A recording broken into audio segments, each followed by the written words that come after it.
ओम शांति। ओम शांति बाबा। आज 18 अगस्त 2025 है और आज हम अध्ययन करने जा रहे हैं परम पिता परमात्मा के अनमोल मधुर महावाक्यों को, मुरली को। और ये अमूल्य मुरली है। इसका अनुभव हम जब करते हैं, परमात्मा उपस्थिति में इसका अध्ययन करते हैं, तब ये मुरली हमारे लिए अमूल्य हो जाती है। और चैतन्य उपस्थिति में इस मुरली का अध्ययन करने के लिए हमें पहला कदम ये उठाना है कि लौकिक रीति से एक समय निर्धारित करना है, दिन भर का जो भी समय हो, और एक स्थान निर्धारित करना है। उस स्थान पर उस समय बड़े फुर्सत से बैठना है, एकदम इत्मीनान से समय निकाल कर, और अपने हाथों में मुरली लेकर ज़रूर से ज़रूर मुरली का अध्ययन स्वयं से एक बार कम से कम ज़रूर करना है, जिससे हम इस परमात्मा उपस्थिति का, चैतन्य उपस्थिति में मुरली का अध्ययन करते हैं तो मुरली की एक एक बात हमारे आत्मा को ऐसे स्पर्श करती है जैसे बाबा हमें सहला रहे हो, पुचकार रहे हो, दुलार रहे हो। उस स्थान पर जब हम मुरली पढ़ने बैठते हैं तो अलौकिक रीति की विधि हमें ये अपनानी होती है कि आत्मविमानी स्थिति में आकर हम इसका अध्ययन करें। तो उसके लिए जो सबसे पहला सहज सरल विधि है वो है कि अपने स्थूल शरीर से अलग होकर अपने सूक्ष्म शरीर के साथ मैं आत्मा चल चलता हूँ मधुबन की धरा पर, और उसमें भी खास पांडव भवन के उस हिस्ट्री हॉल में जहाँ मेरे बाबा साकार में ये मुरलियाँ चलाया करते थे, साकार तन का आधार लेकर।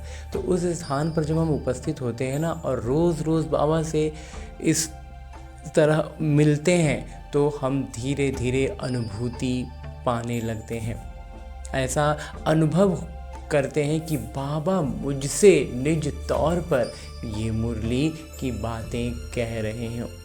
ख़ास तौर पर कोई विशेष बात, कोई विशेष चीज़ मुरली में ऐसी आ जाती है जो बाबा एकदम सीधे सीधे मुझे ही कहते हैं।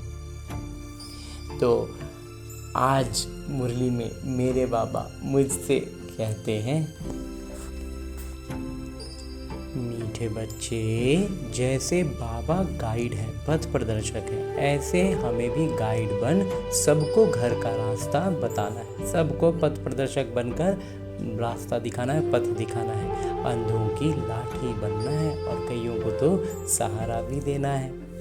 अंजी बाबा आगे प्रश्न रूप में मेरे बाबा कहते हैं कि इस बने बनाए अनादि ड्रामा का राज कौन सा है जो तुम बच्चे ही जानते हो?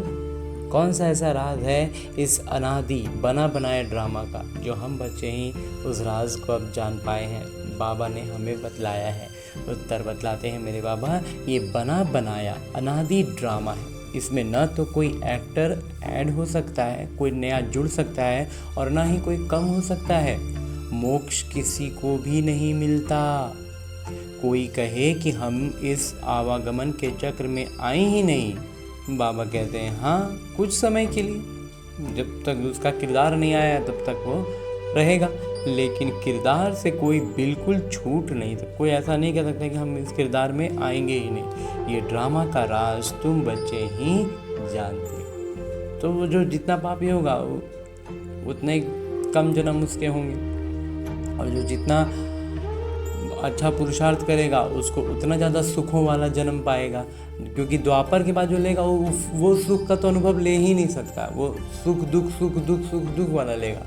और जो स्वर्ग में आएंगे, जो सतयुग में आएंगे, वो सुख का अनुभव करेंगे जो बाकी आत्माएं नहीं कर सकेंगी। तो ये सबसे बड़ा सौभाग्य होगा ना। ओम शांति। मीठे मीठे बच्चे ये जानते हैं कि भोलेनाथ किसको कहा जाता है। तुम संगम युगी बच्चे ही जान सकते हो, कलयुगी मनुष्य रिंचक भी नहीं जानते। कलयुगी मनुष्य जो है, जो ज्ञान को नहीं समझे हैं, जो बाबा से परिचित नहीं हुए ना, उनको भनक तक नहीं लग रहा है कि वास्तव में भोलेनाथ कौन है। मंदिर में जा रहे हैं लेकिन भोलेनाथ के कुछ इस तरह के ब्रह्मा कुमारी के शिविर लगे होते हैं तो और उससे बच के भागते रहे, ये लोग क्या आत्मा परमात्मा समझाने लगते हैं, चलो चलो चलो। तो जब तक बाबा का वो नहीं है, जब तक उनको देवकुल की आत्मा नहीं है, तो वो भागते रहते हैं, बचते रहते हैं। ज्ञान के सागर एक बाबा है, वही सृष्टि के आदि मध्य अंत का ज्ञान समझाते हैं, अपनी पहचान देते हैं। वो भगवान स्वयं है ना, तो वो ना अपना परिचय देंगे, तब ना हम जानेंगे कि हमें आदमी बताएगा कि भगवान कैसे होते हैं। हम क्या है, लोगों के हिसाब से, अरे भगवान में ये तो थोड़ी होगा, ये लोग जो बोल रही हो, ये लोग के बोलने पर, हमारे कहने पर आपको थोड़ी सुनना है। भगवान की बात है, भगवान से सुनना है ना। तो अनुभव जब करते हैं, थोड़ा सा अपनी तरफ से ज्ञान का परिचय लेने के बाद पवित्रता का धारण करते हैं, थोड़ा सा पुरुषार्थ करते हैं, थोड़ा सा कोई बात जो विशेष तौर पर बुद्धि में सटीक लगती है उस पर मंथन करते हैं, तो धीरे धीरे बात जब समझ में आती है ना, तो निश्चय पर हमारा जब पहला कदम होता है, तो हमें परमात्मा अनुभूति होने लगती है। बाबा कहते हैं कि भगवान स्वयं अपनी पहचान देते हैं। तो तुम बच्चे अभी समझते हो, पहले कुछ नहीं जानते थे, पहले बिल्कुल नहीं जानते थे बाबा। बाबा कहते हैं मैं ही आकर भारत को स्वर्ग बनाता हूँ, बेहद का वर्षा देता हूँ जो तुम अभी ले रहे हो। जानते हैं हम बेहद के पिता से बेहद का सुख का वर्षा ले रहे हैं। ये बना बनाया ड्रामा है, एक भी एक्टर न ऐड हो सकता न कम हो सकता है, सभी को अपना अपना किरदार मिला हुआ है। मोक्ष को पा नहीं सकते, जो जिस धर्म का है फिर उस धर्म में जाने वाले हैं। बौद्धि व क्रिश्चियन आदि इच्छा करें हम स्वर्ग में जाएं, परंतु जा नहीं सकते। बौद्धि क्रिश्चियन ये लोग क्या बहुत पीछे आए हैं, ये लोग स्वर्ग का सुख देख ही नहीं सकते, उनका किरदार में ही नहीं है। जब उनका धर्म स्थापक आता है तभी उनका किरदार है। ये तुम बच्चों की बुद्धि में है। सारी दुनिया के मनुष्य मात्र इस समय नास्तिक हैं, अर्थात बेहद के पिता को न जानने वाले हैं। मनुष्य ही जानेंगे ना, तो जानेंगे तो मनुष्य ही, लेकिन जिनका किरदार नहीं है वो नहीं जान पाएंगे। तो ये नाटकशाला मनुष्यों की है। हर एक आत्मा निर्वाण धाम से आती है किरदार निभाने, फिर पुरुषार्थ करती है निर्वाण धाम में जाने के लिए। कहते हैं बुद्ध निर्वाण गया, अब बुद्ध का शरीर तो नहीं गया, आत्मा गई। परंतु बाबा समझाते हैं जाता कोई भी नहीं, एक बार जो यहाँ आ गया ना फिर जाएगा कोई नहीं। जाने का काम अब जब बाबा इस संगम युग पर आए हैं ना, अब एक ही बार, अभी भी ऐसा नहीं कि बाबा आ गए तो सब जाने लग गए, नहीं, लेकर तो बाबा एक ही बार में जाएंगे। बाबा कहते हैं नाटक से निकल ही नहीं सकते, मोक्ष पा नहीं सकते, बना बनाया ड्रामा है ना। कोई मनुष्य समझते हैं मोक्ष मिलता है इसलिए पुरुषार्थ करते रहते हैं, जैसे जैनी लोग पुरुषार्थ करते रहते हैं, उनकी अपनी रस्म रिवाज है, उनका अपना गुरु है जिसको मानते हैं। बाकी मोक्ष किसी को भी मिलता नहीं है। तुम तो जानते हो हम किरदारधारी हैं इस ड्रामा में, हम कब आए फिर कैसे जाएंगे ये किसी को भी पता नहीं है। जानवर तो नहीं जानेंगे ना, मनुष्य ही कहते हैं हम एक्टर्स पार्टधारी हैं, हम कलाकार जो हैं वो अपना किरदार निभा रही हैं। ये कर्म क्षेत्र है, जहाँ आत्माएं रहती हैं उनको कर्म क्षेत्र नहीं कहा जाता, वो तो निराकारी दुनिया है, उसमें कोई खेल पाल नहीं है, एक्ट नहीं है, वहाँ कोई किरदार नहीं है, कोई खेल पाल नहीं है, कुछ नहीं, वो निराकारी दुनिया है। निराकारी दुनिया से साकारी दुनिया में आते हैं किरदार निभाने, जो फिर रिपीट होता रहता है। प्रलय कभी होती ही नहीं, कभी भी ऐसा नहीं होगा कि पूरा प्रलय, नहीं, बाबा कहते हैं नहीं होता है। शास्त्रों में दिखाते हैं महाभारत लड़ाई में यादव और कौरव मर गए, बाकी 5 पांडव बचे, वो भी पहाड़ों पर गल मरे, बाकी कुछ रहा नहीं। इससे समझते हैं प्रलय हो गई। ये सब बातें बैठ बनाई हैं। फिर दिखाते हैं समुद्र में पीपल के पत्ते पर एक बच्चा अंगूठा चूसता आया। अब इनसे फिर दुनिया कैसे पैदा होगी? मनुष्य जो कुछ सुनते हैं वो सत्य सत्य करते रहते हैं, सोचते हैं हम जो जाने ना वही सबसे सही है, इसका कोई आधार नहीं उनके पास, लेकिन हम जानते हैं, हम वेदों में है, शास्त्रों में है, बस सही है। वेद क्या है, शास्त्र क्या है, कहाँ है, क्यों है, कैसे है। परमात्मा का परिचय जो उसमें है, जो मनुष्य कह रहे हैं वही है, ऐसा कोई आधार ही नहीं है ना। ऐसा भगवान स्वयं आकर के बताएंगे ना कि हम कौन हैं, क्या हैं, कैसे हैं। जो इंसान बताएगा वो सही होगा कि जो भगवान खुद बताएंगे वो सही होगा। बहुत साधारण सी बात है। लेकिन जो खुद जानते हैं ना, खुद के ज्ञान पर आदमी को बहुत ज़्यादा भरोसा होता है। हम सही जानते हैं। अभी तुम बच्चे जानते हो कि शास्त्रों में भी क्या क्या लिख दिया है। ये सब है भक्ति मार्ग के शास्त्र। भक्तों को फल देने वाले एक भगवान पिता ही हैं। कोई मुक्ति में, कोई जीवन मुक्ति में चले जाएंगे। अभी जो सब जाएंगे ना, तो कोई मुक्ति में जाएंगे, ज़्यादातर आत्माएं मुक्ति में जाएंगी, और फिर जीवन मुक्ति में चुनिंदा आत्माएं जाएंगी। हर एक किरदारधारी आत्मा का जब किरदार आएगा तब फिर आएगी। ये ड्रामा का राज सिवाय तुम बच्चों के और कोई नहीं जानते। कहते हैं हम रचता और रचना को नहीं जानते।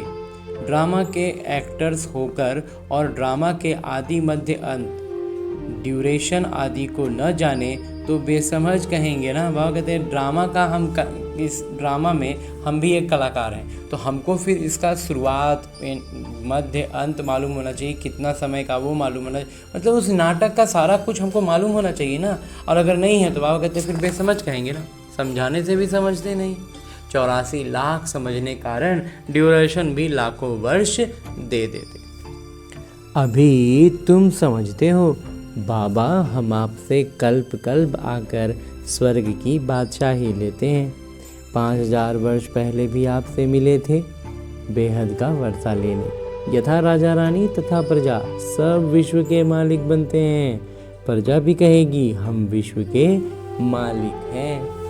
कि उस समय कोई भी विकार नहीं होगा ना, तो हर कोई मालिकपन का अनुभव में रहेगा। तुम जब विश्व के मालिक बनते हो उस समय चंद्रवंशी राज्य नहीं होता। तुम बच्चे ड्रामा के सारे आदि मध्य अंत को जानते हो। मनुष्य भक्ति मार्ग में जिसकी पूजा करते हैं उनको भी नहीं जानते। जिसकी भक्ति करनी होती है तो उनकी बायोग्राफी को भी जानना चाहिए। तुम बच्चे अभी सबकी बायोग्राफी जानते हो बाबा के द्वारा। तुम बाबा के बने हो, बाबा की बायोग्राफी का पता है। वो बाबा हैं, पिता हैं, पतित पावन, मुक्तिदाता, पथ प्रदर्शक। तुमको कहते हैं पांडव। तुम सबके पथ प्रदर्शक बनते हो, अंधों की लाठी बनते हो, सबको रास्ता बताने के लिए। यथा बाबा पथ प्रदर्शक गाइड, तथा तुम बच्चों को भी वही बनना है, सबको रास्ता बताना है। तुम आत्मा, वो परमात्मा है, उनसे बेहद का वर्षा मिलता है। भारत में बेहद का राज्य था, अब नहीं है। तुम बच्चे जानते हो हम बेहद के पिता से बेहद सुख का वर्षा लेते हैं, अर्थात मनुष्य से देवता बनते हैं। हम ही देवताएं थे, फिर 84 जन्म लेकर शूद्र बने हैं। बाबा आकर शूद्र से ब्राह्मण बनाते हैं। यज्ञ में ब्राह्मण जरूर चाहिए। ये ज्ञान है, ज्ञान यज्ञ। ये है बाबा कहते हैं ज्ञान यज्ञ। और भारत में यज्ञ बहुत रचते हैं। इसमें खास आर्य समाजी बहुत यज्ञ करते हैं। अब ये तो है रुद्र ज्ञान यज्ञ, जिसमें सारी पुरानी दुनिया स्वाहा होनी है। अब बुद्धि से काम लेना पड़ता है, तो बुद्धि को स्पष्ट करेंगे ना, ज्ञान का मंथन करेंगे तो बुद्धि काम आएगी। और बाबा कहते हैं बुद्धि से काम लेना पड़ता है। कलयुग में तो बहुत मनुष्य हैं, इतनी सारी दुनिया खत्म हो जाएगी, कोई भी चीज़ काम में नहीं आनी है। सतयुग में तो फिर सब कुछ नया होगा। यहाँ तो कितना गंदा है। मनुष्य कैसे गंदे रहते हैं। धनवान बड़े अच्छे महलों में रहते हैं। वह कहते हैं जो मैंने ऐसी परिस्थितियाँ दिखती हैं मनुष्यों की आज के वर्तमान समय में, मतलब इतना स्लम में भी ऐसी जगह और ऐसी दशाओं में मनुष्य दिखते हैं, जिनको साधारण हम रूप से कहें कचरा चुनने वाले जो दिखते हैं। उम्र में भी मैंने आत्मा रूप से देखा तो उम्र तो सबका है, लेकिन मैंने शारीरिक रूप से उम्र भी उतनी नहीं होती है। छोटी उम्र के ही होते हैं, बहुत ज़्यादा उम्र के नहीं होते, लेकिन उनकी अवस्था को देखने से मतलब बहुत ज़्यादा दया आता है, बहुत ज़्यादा करुणा आता है कि किस हालत में हैं। कहीं ना कहीं तो ये कर्मों का ही हिसाब किताब चुकता कर रहे हैं ना।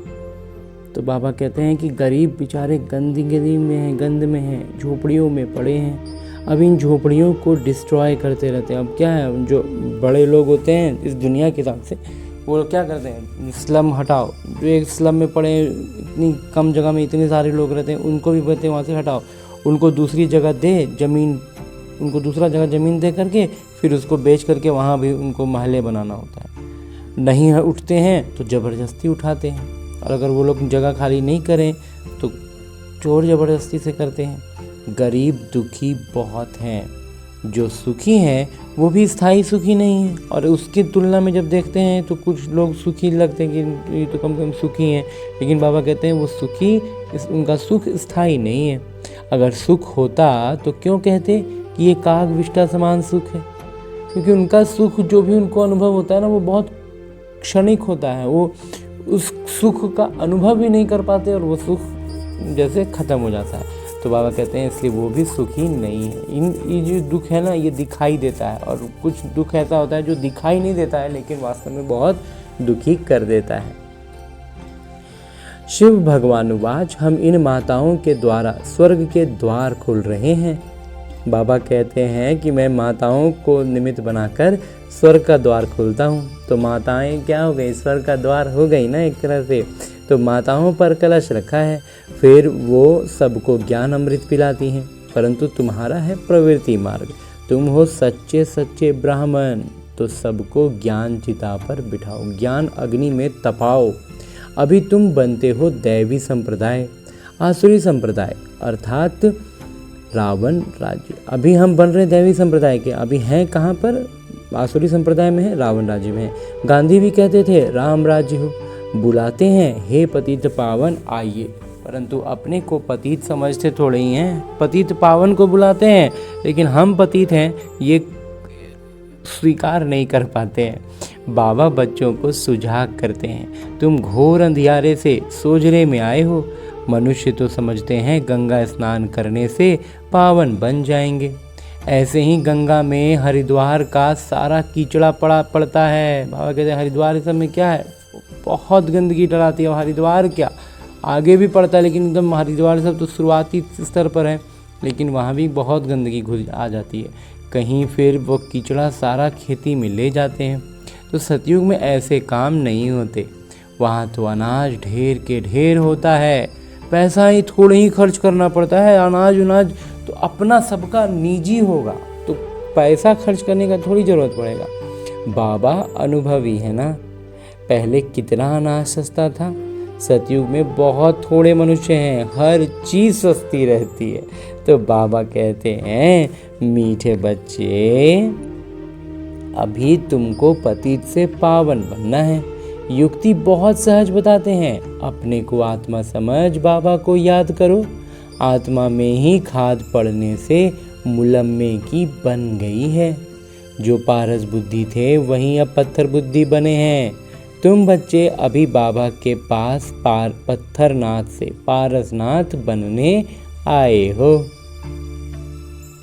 बेहद के पिता तुमको विश्व का मालिक बनाते हैं, सो भी स्वर्णिम विश्व का, स्वर्णिम युग का जो विश्व होगा ना, उसका मालिक बनाते हैं।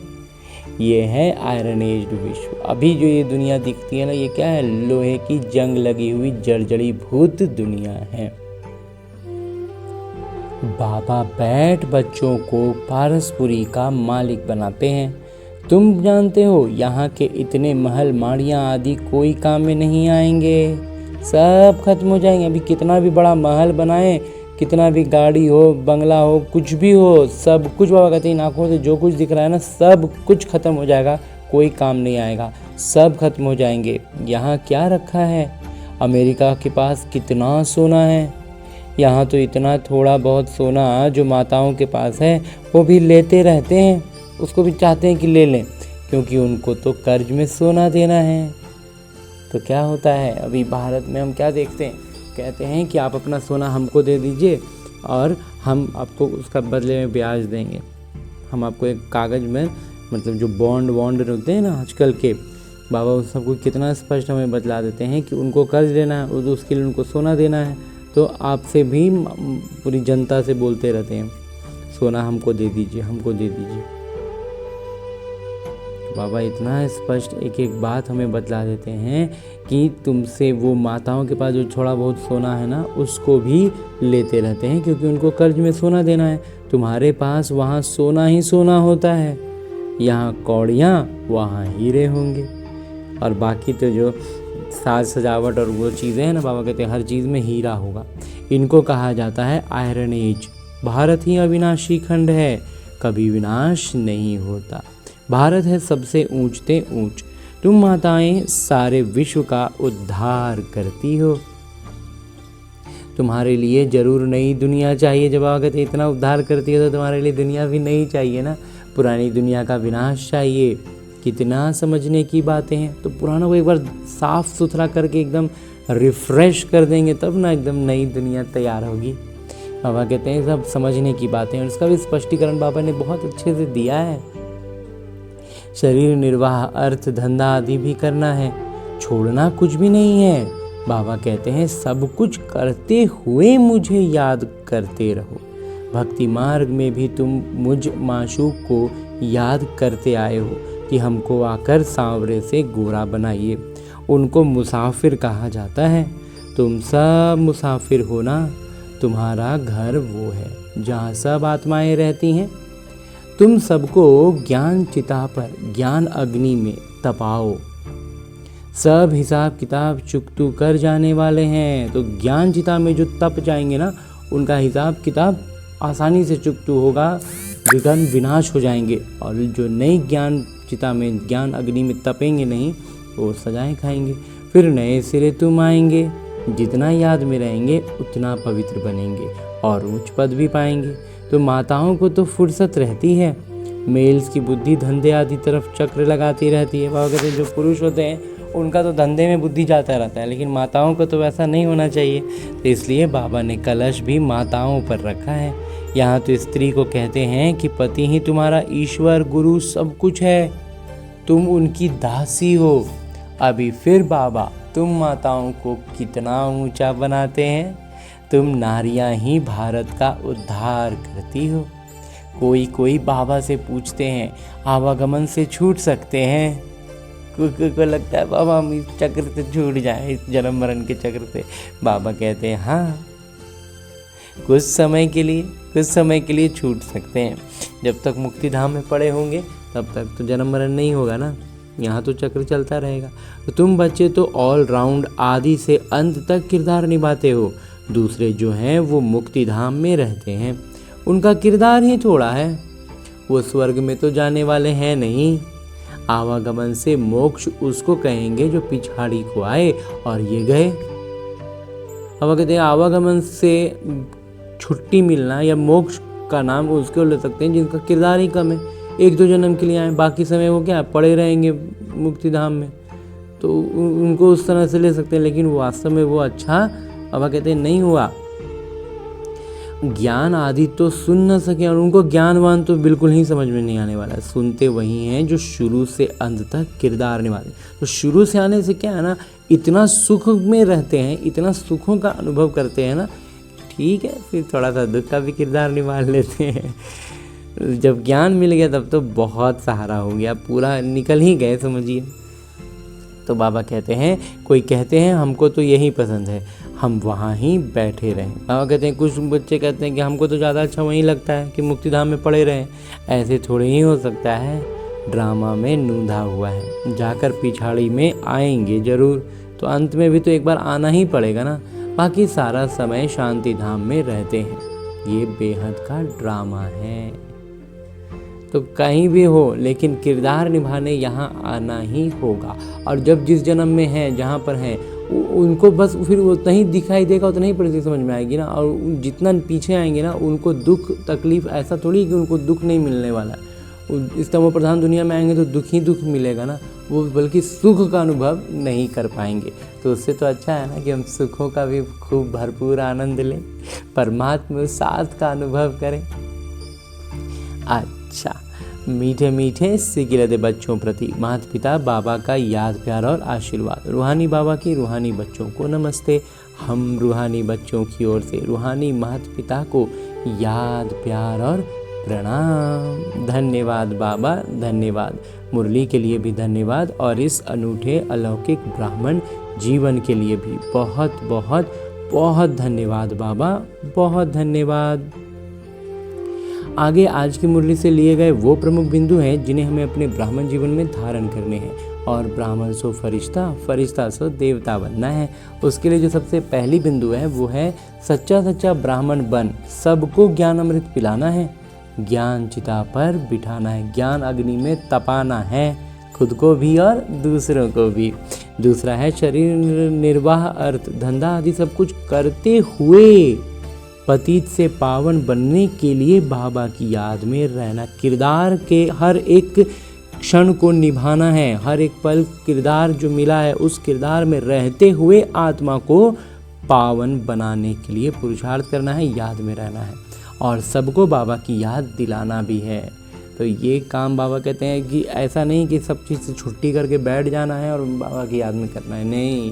बाबा कहते हैं सब कुछ करते हुए में उसी किरदार में अपना अभ्यास बनाना है, क्योंकि यही जीवन का चक्र चलते चलते ना हम धीरे धीरे माया और तम प्रधानता के प्रभाव में आते गए और हम विकारी होते गए। तो इसी में अभ्यास करके हमें वापस सीधा हो जाना है। हाँ जी बाबा। और आगे मेरे बाबा वरदान दे रहे हैं। वरदान देते हुए मेरे बाबा कहते हैं विशेषताओं के दान द्वारा महान बनने वाले महादानी भव। और कहते हैं हमें दान अब क्या करना है, विशेषताओं का। उससे क्या होंगे, हम महान भी होंगे और महादानी भी होंगे। विस्तार से बाबा बताते हैं कि ज्ञान दान तो सब करते हैं, लेकिन आप विशेष आत्माओं को अपनी विशेषताओं का दान करना है।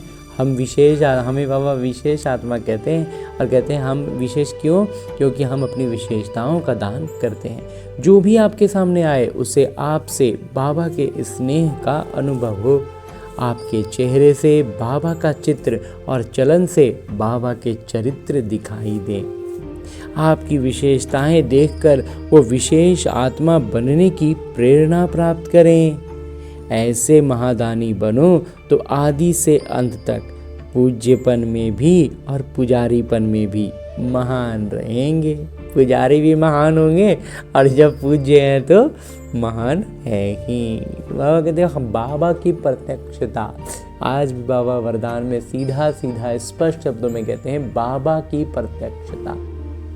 हमसे बाबा झलकें, हमारे चेहरे से बाबा की अनुभूति हो, परमात्मा अनुभूति हो, परमात्मा प्यार का अनुभूति हो, स्नेह का अनुभूति हो और हमारे चरित्र से उनकी गुणवत्ताएं विशेषताएं झलकें।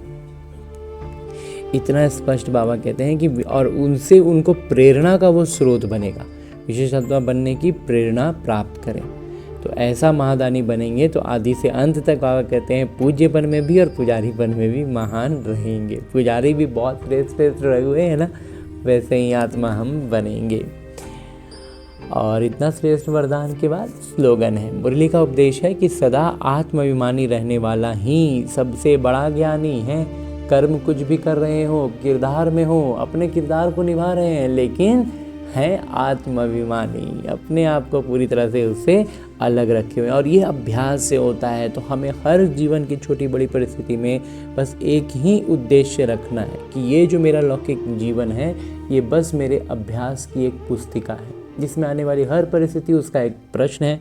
वो छोटा है बड़ा है जो भी है, उसका मुझे आत्माभिमानी स्थिति में स्थित रहकर अपनी प्रतिक्रिया देनी है।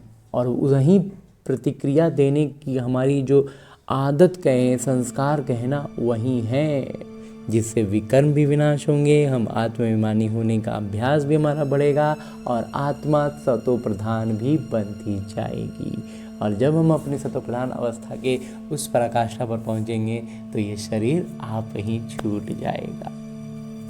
तो हमें उस स्थिति तक पहुंचने के लिए बस सब चीज़ों का मोटे मोटे तौर पर ख्याल रखना है, हर पहलू पर ध्यान देना है, सभी गुणों की जागृति पर, परमात्म शक्तियों की जागृति का अनुभव करना है, गुणों का संचार खुद में भी करना है और दूसरों तक भी फैलाना है। ऐसा श्रेष्ठ उद्देश्य रखते हुए आगे मेरे बाबा एक इशारा भी देते हैं इसकी और अधिक स्पष्टता के लिए कि सहज योगी बनना है तो, और ये जो अवस्था की, जिस अवस्था की ब्रह्म कुमार बात कर रहा है वो है सहज योगी अवस्था। तो सहज योगी बनना है तो बाबा कहते हैं परमात्म प्यार का अनुभवी बनो ना। परमात्म प्यार का अनुभवी बन जाएंगे ना तो सहज योगी हो ही गए। तो इसको और अधिक स्पष्ट करते हुए परमात्मा प्यार का अनुभवी हम कैसे बने, इसके लिए बाबा हर दिन अलग अलग इशारे दे करके स्पष्टता दे रहे हैं। तो आज के लिए जो बाबा ने इशारा दिया है वो है कि जो सदा बाबा की याद में लवलीन रह मैंपन की त्याग वृत्ति में रहते हैं, हमेशा बाबा की याद में एकदम लवलीन रहना है तो उनका मैंपन क्या है ना, त्याग छूटने लगता है, उस वृत्ति में रहते हैं तो उन्हों से ही बाबा दिखाई देते हैं। आप बच्चे ज्ञान के आधार से बाबा की याद में समा जाते हो तो ये समाना ही लवलीन स्थिति है। जब लव में लीन हो जाते हो अर्थात लगन में मगन हो जाते हो तब बाबा के समान बन जाते हो। जब बाबा कहते हैं लव में लीन हो जाना है अर्थात लगन में मगन हो जाना है तो बाबा के समान बन जाते हैं। जब बाबा समान बनने लगते हैं तो बाबा हमसे झलकने लगते हैं। हाँ जी बाबा, तो हमें बस एक ही काम अब करना है और कुछ भी नहीं रहा इस धरती पर, इस किरदार में। बस अभ्यास अभ्यास अभ्यास, जितना ज़्यादा अभ्यास, जितना ज़्यादा हम हर छोटी बड़ी परिस्थिति में आत्माभिमानी रहते हुए हम अपने इस किरदार में आगे बढ़ते जाएंगे ना, उतना ज़्यादा हमारी अवस्था श्रेष्ठ होती जाएगी। और जितना अवस्था श्रेष्ठ होगी ना, अनुभव बढ़ते जाएंगे, हम परमात्मा के उतने करीब होते जाएंगे। और जितना करीब, माया विघ्नों से उतना दूर, और माया विघ्नों से फिर इतने दूर कि बाबा के इतने करीब कि माया विघ्न दूर से ही भाग जाएंगे, वो निकट भी नहीं आ पाएंगे।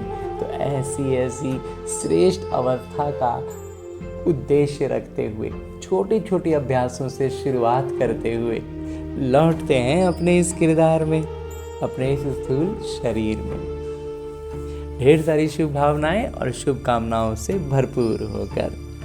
अच्छा, ओम शांति।